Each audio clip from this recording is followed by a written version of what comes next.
আসসালামু আলাইকুম। আমি হচ্ছে সৌরভ আহমেদ রাকিব। বর্তমানে অধ্যয়নরত আছি ঢাকা ইউনিভার্সিটিতে। তোমরা জানো যে আমরা হচ্ছে 15 মিনিট সিরিজ নামে একটি সিরিজ লঞ্চ করেছি, যেখানে হচ্ছে বিভিন্ন বিশ্ববিদ্যালয় থেকে শুরু করে জব জব প্রিপারেশনের জন্য তোমরা যারা জিকে পড়ছো, এখান থেকে আশা করি অনেকগুলো প্রশ্ন কমন পাবে। অর্থাৎ আমরা 15 মিনিট সিরিজ হিসেবে প্রত্যেকটা টপিকের হচ্ছে, অর্থাৎ একদম প্রাচীন আমল থেকে আমাদের যে আন্তর্জাতিক জিকে পর্যন্ত আছে সবগুলো আমরা সলভ করব এবং সেই অনুযায়ী ক্লাস নিব। তো আশা করি সবাই তোমরা আমাদের সাথেই থাকবে।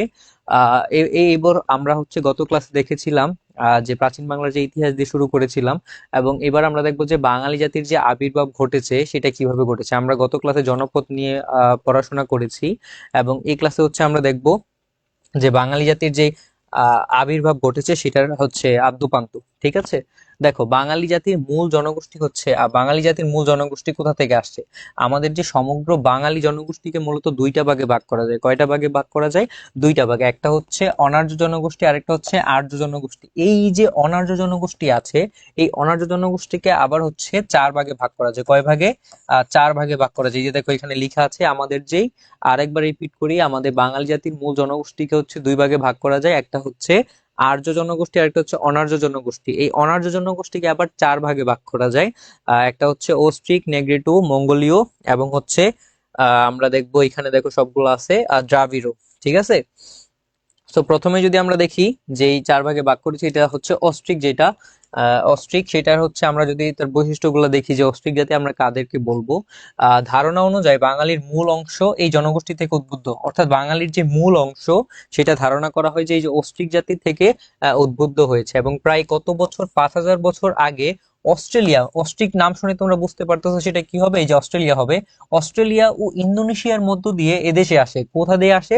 প্রায় 5,000 বছর পূর্বে অস্ট্রেলিয়া এবং ইন্দোনেশিয়ার মধ্য দিয়ে কি আসে, এই দেশে অস্ট্রিক জাতিগোষ্ঠী আসে এবং প্রথম কৃষিকাজ শুরু করে। এই জিনিসটা ইম্পর্টেন্ট। দেখবা যে ঢাকা ইউনিভার্সিটি সহ বিভিন্ন জব প্রিপারেশন অথবা বিভিন্ন জায়গায় প্রশ্ন আসে যে কোন জাতি হচ্ছে কৃষিকাজ শুরু করে সর্বপ্রথম। এটা হবে অস্ট্রিক জনগোষ্ঠী সর্বপ্রথম কৃষিকাজ শুরু করে। ঠিক আছে, এবং বাংলা ভাষার অনেক শব্দ যেমন হচ্ছে কুড়ি, ঠুট, করা, দাঁত, বেগুন, লাউ, লেবু, কলা, লাঙল ইত্যাদি অস্ট্রিক ভাষা থেকে আসছে। অর্থাৎ এই ভাষাগুলো আমাদের যে বাঙালি ভাষায় আমরা ইউজ করি সেগুলো হচ্ছে মিশ্র ভাষা হিসেবে অস্ট্রিক ভাষা থেকে এসেছে।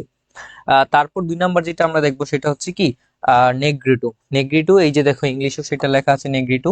এইটার মূলত বৈশিষ্ট্যগুলো যদি আমরা দেখি, এখানে আমরা দেখতে পাবো যে দেশের সব থেকে প্রাচীন জনগোষ্ঠী হচ্ছে কি নেগ্রিটো। অর্থাৎ আমাদের যে বাংলা, সেই বাংলার সব থেকে প্রাচীন জনগোষ্ঠী কোনটা? সেটা হচ্ছে নেগ্রিটো।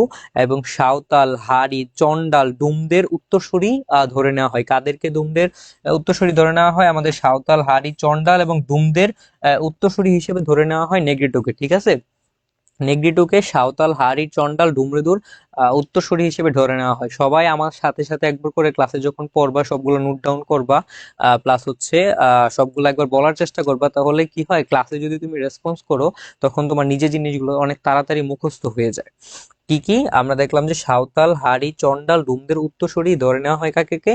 নেগ্রিটোকে। তারপর আমরা দেখবো যে প্রধান সুন্দরবন, যশোর ও ময়মনসিংহে তাদের প্রভাব লক্ষ্য করা যায়। কাদের প্রভাব লক্ষ্য করা যায়? নেগ্রিটোদের প্রভাব লক্ষ্য করা যায়। সুন্দরবন, যশোর ও ময়মনসিংহে তাদের প্রভাব লক্ষ্য করা যায়। অর্থাৎ আমরা যদি এই ক্লাসের একটা সামারি দেই, এই ক্লাস বলতে এই আমরা এখন পর্যন্ত যা পড়েছি, প্রথমে আমরা জানি বাঙালি জনগোষ্ঠীকে, সমগ্র জনগোষ্ঠীকে দুই ভাগে ভাগ করা হয়েছে। একটা হচ্ছে আর্য আর একটা হচ্ছে অনার্য। অনার্যকে আবার চার ভাগে ভাগ করা হয়, অস্ট্রিক, নেগ্রিটো, দ্রাবিড় এবং হচ্ছে মঙ্গোলীয়। আমরা অস্ট্রিক এবং নেগ্রিটো এখন পড়লাম। অস্ট্রিক হচ্ছে আমরা ধারণা করা হয় যে অস্ট্রিক জাতিগোষ্ঠী থেকে বাঙালি জাতির উদ্ভব হয়েছে জনগোষ্ঠীর। এবং প্রায় 500 বছর আগে এটা, আর 5,000 বছর আগে অস্ট্রেলিয়া ও ইন্দোনেশিয়ার মধ্যে আহ মধ্যে এই দেশে আসে। এবং প্রথম হচ্ছে কারা কৃষিকাজ শুরু করে, এই যে অস্ট্রিক জাতি, এবং বিভিন্ন ভাষা আসে সেগুলো এখানে লেখা আছে, তোমরা দেখে নিবে যে শব্দগুলো বাংলায় আসে। তারপর আমরা দেখবো হচ্ছে নেগ্রিটো। নেগ্রিটো হচ্ছে এদেশের সব থেকে প্রাচীন জনগোষ্ঠী, এবং সাঁওতাল, হাড়ি, চন্ডাল এবং ডুমিদের উত্তরসূরি হিসেবে ধরে নেওয়া হয় নেগ্রিটোকে। এবং প্রধানত এটা সুন্দরবন, যশোর ও ময়মনসিংহে কি তাদের প্রভাব লক্ষ্য করা যায়। ঠিক আছে, তারপর আমরা যে জিনিসটা দেখবো প্রিয় দর্শক সেটা হচ্ছে দ্রাবিড়। ঠিক আছে, দ্রাবিড় অর্থাৎ দ্রাবিড়, এটা ইংলিশে লেখা আছে দ্রাবিয়ান, ইংলিশে এটাকে বলা হয় দ্রাবিয়ান, ঠিক আছে। এটা হচ্ছে মেইনলি দ্রাবিড়, এটা মূলত সিন্ধু যে সভ্যতা সেটা স্রষ্টা হচ্ছে দ্রাবিড় জনগোষ্ঠী। আমরা বিভিন্ন সভ্যতা আমরা জানি, এবং সেইখানে যে সিন্ধু সভ্যতা আছে সেই সিন্ধু সভ্যতার স্রষ্টাকে দ্রাবিড় জনগোষ্ঠী, সিন্ধু সভ্যতার স্রষ্টা হচ্ছে দ্রাবিড় জনগোষ্ঠী। এরাও প্রায় হচ্ছে 5,000 বছর আগে এদেশে আসে কিসের মাধ্যমে? ভূমধ্যসাগরীয় অঞ্চল থেকে। কোথা থেকে আসে এরা? প্রায় 5,000 বছর পরে আগে হচ্ছে কোথায় আসে? এই দেশে এই আমাদের ভারতীয় উপমহাদেশে আসে কোথা থেকে? ভূমধ্যসাগরীয় অঞ্চল থেকে। তারপরে আমরা দেখবো যে মঙ্গোলীয়, মঙ্গোলীয় যেটা সেটা হচ্ছে ইন্দোচীন বা তিব্বত থেকে এদেশে আগমন করে। মঙ্গোলীয়রা কোথা থেকে আগমন করে? ইন্দোচীন বা তিব্বত থেকে। এই যে এটা মনে রাখবা, ইন্দোচীন এবং হচ্ছে তিব্বত, মঙ্গোলীয়রা ইন্দোচীন এবং তিব্বত থেকে এদেশে আগমন করে। এবং তারপর আমরা যেটা দেখবো সেটা হচ্ছে বাংলাদেশের উপজাতিদের মধ্যে, যেমন গারো, চাকমা, মণিপুরী, খাসিয়া, তোমরা জানো এই যে খাসিয়া তারপর হচ্ছে গারো, এই দুটো হচ্ছে মাতৃপ্রধান, ঠিক আছে। অনেক সময় প্রশ্ন আসে যে গারো এবং খাসিয়া এই দুইটা হচ্ছে কি মাতৃপ্রধান ক্ষুদ্র নৃগোষ্ঠী। কি প্রধান? মাতৃপ্রধান, অর্থাৎ ওদের মা হচ্ছে সংসারের কর্তা, ঠিক আছে। গারো, চাকমা, মণিপুর, খাসিয়া, হাজং প্রভৃতি হচ্ছে কি মঙ্গোলীয় জনগোষ্ঠীর অন্তর্গত, ঠিক আছে। তার মানে আমরা দ্রাবিড় এবং মঙ্গোলীয় যদি আরেকবার দেখি সেটা হচ্ছে সিন্ধু সভ্যতার স্রষ্টা দ্রাবিড় জনগোষ্ঠী, এবং ভূমধ্যসাগরীয় অঞ্চল থেকে প্রায় 5,000 বছর পূর্বে কোথায় আসে? ওরা এই দেশে আসে। এবং মঙ্গোলীয় যারা, ওরা হচ্ছে ইন্দোচীন এবং তিব্বত থেকে এদেশে আগমন করে, এবং বাঙালি জাতির উপজাতিদের মধ্যে যেমন গারো, তারপর হচ্ছে চাকমা, মণিপুরী, খাসিয়া, হাজং প্রভৃতি হচ্ছে কি মঙ্গোলীয় জাতীয় আমাদের অন্তর্ভুক্ত। তারপর আমরা হচ্ছে দেখবো যে সংমিশ্রণ ও সংস্কৃতির প্রভাব, অর্থাৎ যেহেতু এদেশে অনেকগুলো জাতি এসেছে এবং অনেকগুলো মানুষ এসেছে, অনেকগুলো দেশ থেকে মানুষ এসেছে, আমাদের সংস্কৃতির বিভিন্ন ধরনের সংমিশ্রণ ঘটে। তো তোমরা জানো একটা দেশে এক এক রকম সংস্কৃতি থাকে, এক একটা অঞ্চলে এক এক রকম সংস্কৃতি থাকে। তো যেহেতু বিভিন্ন দেশ থেকে বাংলাদেশে মানুষ এসেছে এবং বিভিন্ন অঞ্চল থেকে বাংলাদেশে মানুষ এসেছে, বাংলাদেশ বলতে আমি প্রাচীন উপমহাদেশকে বোঝাচ্ছি, ভারতীয় উপমহাদেশকে, অর্থাৎ বাঙালি জাতিকে, বঙ্গ থেকে যেটা এসেছিল। সেখানে হচ্ছে যেহেতু সংস্কৃতির আদান প্রদান হওয়াটা খুবই স্বাভাবিক, যেহেতু এক দেশ থেকে আরেক দেশে মানুষ কি করে এসেছে, ঠিক আছে। এখন সংমিশ্রণ ও সংস্কৃতির প্রভাব হচ্ছে কি খ্রিস্টীয় 8ম শতাব্দীর দিকে আরবীয়রা ইসলাম প্রচার ও ব্যবসা বাণিজ্যের মাধ্যমে বাঙালি জাতির সাথে সংমিশ্রিত হয়। কখন বাঙালি জাতির সাথে মানুষজন সংমিশ্রিত হয়? আমরা দেখবো যে খ্রিস্টীয় 8ম শতাব্দীতে। কত হতে? খ্রিস্টীয় অষ্টম, সরি, খ্রিস্টীয় হচ্ছে কি আমাদের 8ম শতাব্দীতে আরবীয়রা কি করে ইসলাম প্রচার ও ব্যবসা বাণিজ্যের মাধ্যমে, মেইনলি আরবীয়রা ইসলাম প্রচার এবং ব্যবসা বাণিজ্যের মাধ্যমে কি করে এই আমাদের ভারতীয় উপমহাদেশে আসে। কিভাবে, কখন আসে? সেটা হচ্ছে 8ম শতাব্দীতে আসে, এবং তখনই আমাদের কি হয়, যেহেতু দেশ এবং মানুষের পরিবর্তন হয়েছে, এক দেশ থেকে মানুষ অন্য দেশে এসেছে। আমরা দেখি যে বাংলাদেশের মানুষ এখন অনেক পশ্চিমা কালচার কি বলে ফলো করতেছে। তো এইভাবে কি হয়, আমাদের একটা দেশের সংস্কৃতি কি হয়, অনেক পরিবর্তন হয় যখন মানুষজন আসে, তাদের চলাফেরা আমরা দেখি, ঠিক আছে। তখন আরবীয়রা ইসলাম প্রচার এবং ব্যবসা বাণিজ্যের জন্য বাংলাদেশে আসছে, এবং তখনই কি হয়, বাঙালি জাতির সংস্কৃতির কি হয়, আহ সংমিশ্রণ হয়, এবং সংমিশ্রণের মাধ্যমে সেটা পরিবর্তন হয়, এবং তারা হচ্ছে আমাদের সংস্কৃতিতে প্রভাব সৃষ্টি করে। একইভাবে আমাদের যে নেগ্রিটো রক্তবাহী হাবশিরাও এদেশে আসে, ঠিক আছে। নেগ্রিটো রক্তবাহী কারা? হাবশিরা। এই হাবশিরাও কি কি করে এদেশে আছে, এবং দীর্ঘ 1,500 বছরের মধ্যে গ্রহণ, বর্জন এবং রূপান্তরের মাধ্যমে, আচ্ছা দেখো তোমাদেরকে যে জিনিসটা হচ্ছে বলবো, এখানে যেটা বলা হয়েছে যে আমাদের যে সংমিশ্রণ ও সংস্কৃতির প্রভাব, এটাতে মূলত 8ম শতাব্দীতে হচ্ছে আসে। কারা? আরবীয়রা ইসলাম প্রচারের জন্য আসে এবং হচ্ছে ব্যবসা বাণিজ্যের জন্য আসে।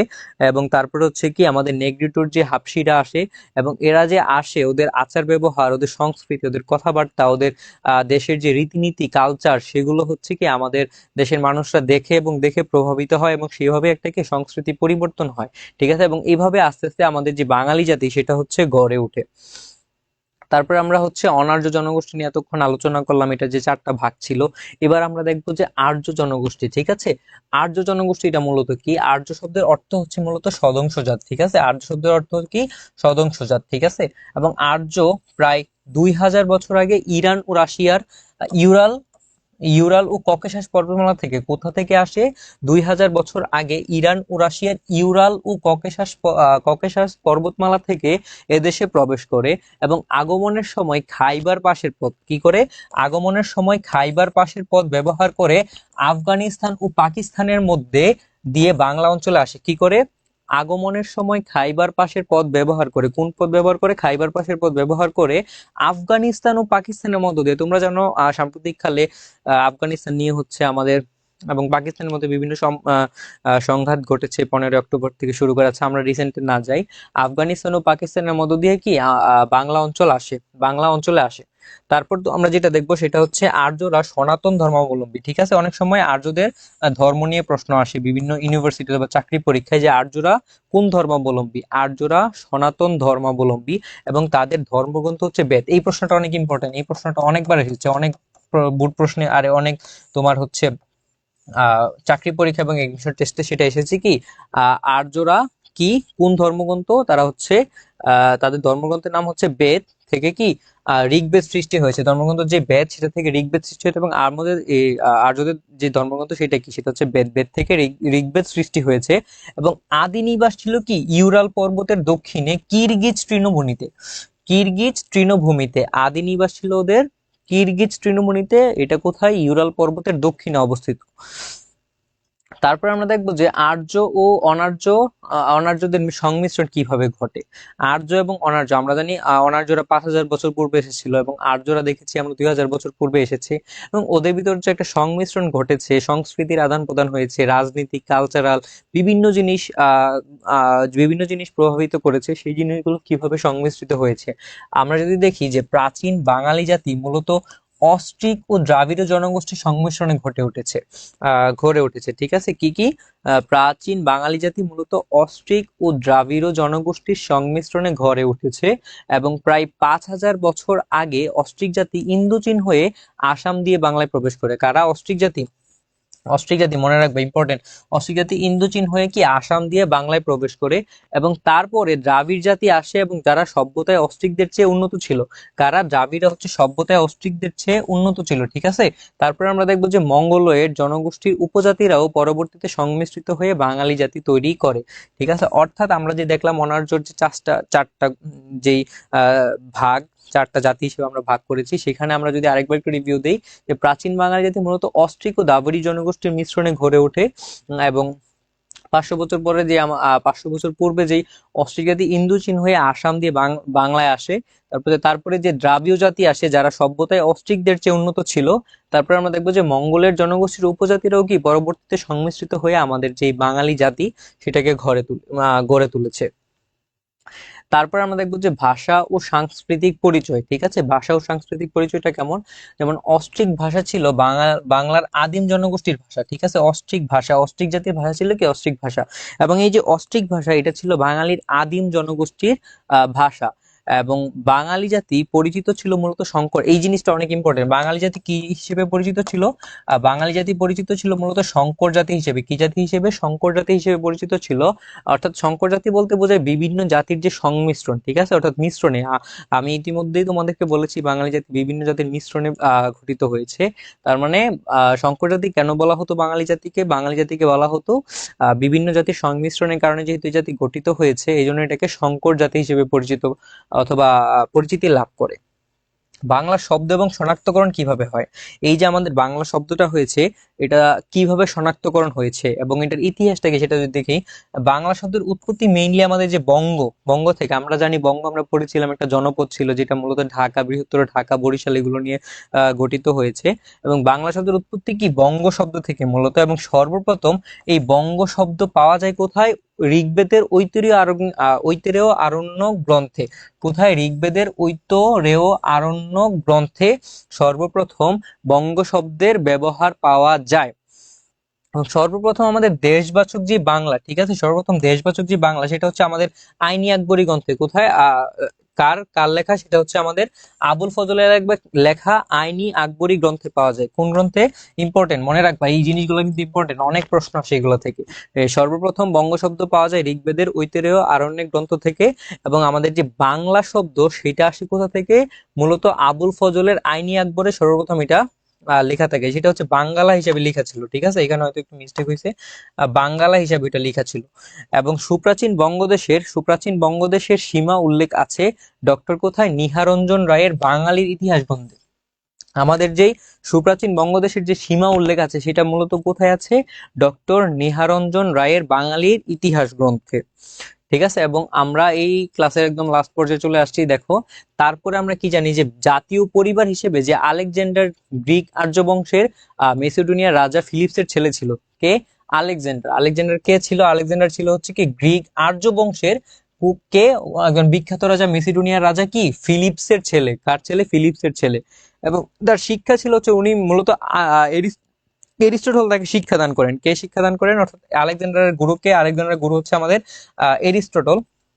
এবং সিংহাসন তিনি গ্রহণ করেন হচ্ছে মেইনলি খ্রিস্টপূর্ব 3036 সালে। পিতার মৃত্যুর পর কি 20 বছর বয়সে তিনি সিংহাসনে বসেন। আমাদের যে আলেকজান্ডার আছে, কার মৃত্যুর পর? তার পিতা যে মেসোডোনিয়ার যে রাজা ছিল ফিলিপসের ছেলে হচ্ছে আলেকজান্ডার। তিনি 20 বছর বয়সে কি করেন, আমাদের এটা হচ্ছে খ্রিস্টপূর্ব 336 খ্রিস্টাব্দে তিনি হচ্ছে সিংহাসনে আরোহণ করেন। এবং খ্রিস্টপূর্ব 327 সালে ভারতীয় উপমহাদেশে উনি কি করেন, আগমন করেন। উনি যে বছর সিংহাসনে আরোহণ গ্রহণ করেছেন, এর পরের বছরই তিনি হচ্ছে কি ভারতীয় উপমহাদেশে আগমন করেন। এবং প্রধান সেনাপতি ছিল সেলিউকাস, ভারতীয় অঞ্চল শাসনের দায়িত্ব পান। এই ক্লাসের অলমোস্ট আমরা শেষে আসছি। এবং ভারত ত্যাগ ও পরবর্তী ঘটনা কি ছিল, অর্থাৎ আলেকজান্ডার চলে যাওয়ার পর সেলিউকাসকে পরাজিত করে চন্দ্রগুপ্ত মৌর্য ভারতীয় অঞ্চল শাসন করেছে। এবং সর্বশেষ যে ক্লাসের স্লাইড, সেটা হচ্ছে গুরু শিষ্য যে সম্পর্কটা, অর্থাৎ আমাদের যে সক্রেটিস, প্লেটো, এরিস্টটল এবং আলেকজান্ডার। তোমরা জানো যে 336 খ্রিস্টাব্দে আলেকজান্ডার হচ্ছে তার সিংহাসনে গ্রহণ করেছে। এবং এই আলেকজান্ডারের হচ্ছে গুরু ছিল, যে যাকে সে পড়িয়েছে, সে হচ্ছে এরিস্টটল। এবং এরিস্টটলের গুরু ছিল হচ্ছে প্লেটো। এবং প্লেটোর গুরু ছিল হচ্ছে আমাদের সক্রেটিস। ঠিক আছে, সক্রেটিসের বই হচ্ছে নো থাইসেলফ, এটা অনেক প্রশ্ন আসে এটা থেকে। এবং হচ্ছে জ্ঞানীর পিতা ওনাকে বলা হয়। এবং প্লেটো ছিল হচ্ছে মূলত তার শিক্ষাকেন্দ্র ছিল একাডেমিয়া। এবং তার বিখ্যাত গ্রন্থ ছিল দ্য রিপাবলিক এবং হচ্ছে অ্যাপোলজি।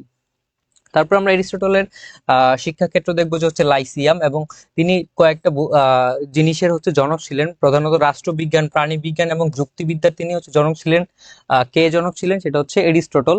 এবং at the end of the class আমরা যেটা দেখবো যে ওনার মেইন সাফল্য ছিল তিনি হচ্ছে 20 বছর বয়সে সিংহাসনে আরোহণ করেন। ঠিক আছে, সো আজকে এতটুকু পর্যন্তই। নেক্সট ক্লাসে আমরা সিরিজে দেখা করব। ধন্যবাদ সবাইকে, আসসালামু আলাইকুম। এটাই।